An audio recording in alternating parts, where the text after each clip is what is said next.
Hi everyone, मैं हूं doctor Ashish Dagar, spine specialist from Manipal hospital Gurgaon. आज हम बात करेंगे सेडेंटरी लाइफस्टाइल और उस लाइफस्टाइल की वजह से होने वाले स्पाइन के इश्यूज के लिए।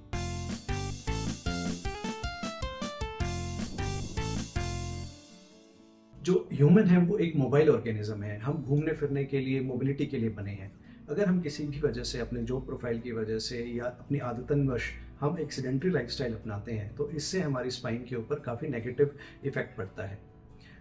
जो स्पाइन है वो मल्टीपल बोन्स, और जहाँ पे दो बोन जुड़ती हैं वहाँ पे जॉइंट के से एक उसकी जो फॉर्मेशन होती है।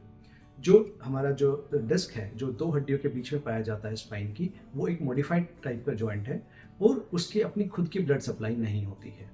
तो अगर ब्लड सप्लाई नहीं है तो उसमें न्यूट्रिशन कैसे पहुंचता है, ये क्वेश्चन उठता है। तो उसका जो न्यूट्रिशन है वो जब हम मूव करते हैं तो ऑस्मोटिक प्रेशर चेंजेस होते हैं जो हड्डी और डिस्क के जो इंटरफेस होता है वहाँ पे, और उसकी वजह से जो चेंज इन प्रेशर की वजह से न्यूट्रिएंट्स डिस्क में जाते हैं।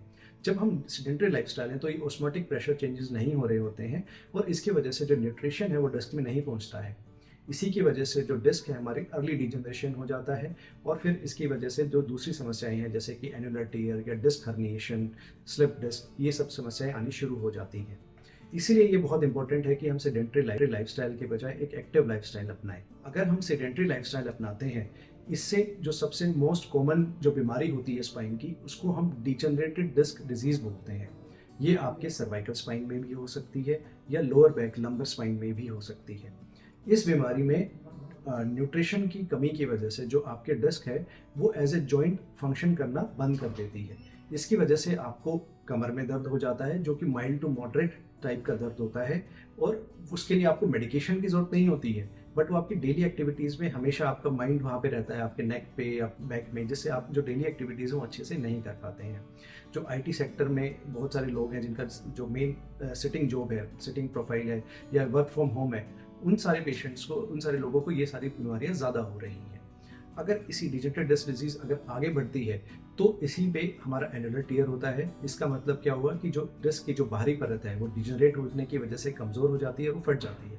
इससे आपका अक्यूट बैक पेन हो जाता है, और अगर इसी में ही अगर सीवियरिटी ज़्यादा है तो स्लिप डिस्क भी हो जाती है। तो ये सारे सेडेंटरी लाइफस्टाइल की वजह से होता है।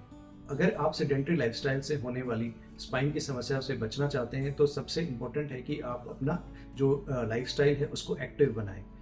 इसमें दो चीज़ें आपको करनी है। जो अपनी डे टू डे एक्टिविटीज़ हैं उसमें आप मूवमेंट्स इंक्रीज करें। जैसे कि अगर आपका प्रोलॉन्ग सिटिंग का जॉब है तो आप ये कोशिश करें कि हर 30 to 40 मिनट्स में आप जस्ट अपनी कुर्सी से उठें, थोड़ी बहुत स्ट्रेचिंग करें, रूम में एक बार घूम लें, फिर वापस आके बैठ जाएं। ऐसा करने से आपकी जो जकड़न होती है या जो मूवमेंट्स ना होने की वजह से जो न्यूट्रिशन नहीं डिस्क में जा रहा है तो उस पर काफ़ी आराम पड़ता है। इसके अलावा सुबह शाम आधा घंटा अपने आप को ज़रूर दें जिसमें आप डेली एक्सरसाइजेस करें। इसमें जो सबसे इंपॉर्टेंट एक्सरसाइजेस होती हैं वो स्ट्रेचिंग एक्सरसाइजेस होती हैं जिसमें आप पूरे शरीर में लचीलापन लेके आते हैं। सेकंड होती है लो इम्पैक्ट एरोबिक एक्सरसाइजेस, जिसमें एक वॉकिंग सबसे इंपॉर्टेंट है। इसके अलावा साइकिलिंग आप कर सकते हैं। स्विमिंग करना चाहते हैं तो स्विमिंग भी बहुत इंपॉर्टेंट होती है। अब थर्ड जो एक्सरसाइजेज आती हैं वो है स्ट्रेंथनिंग एक्सरसाइजेस।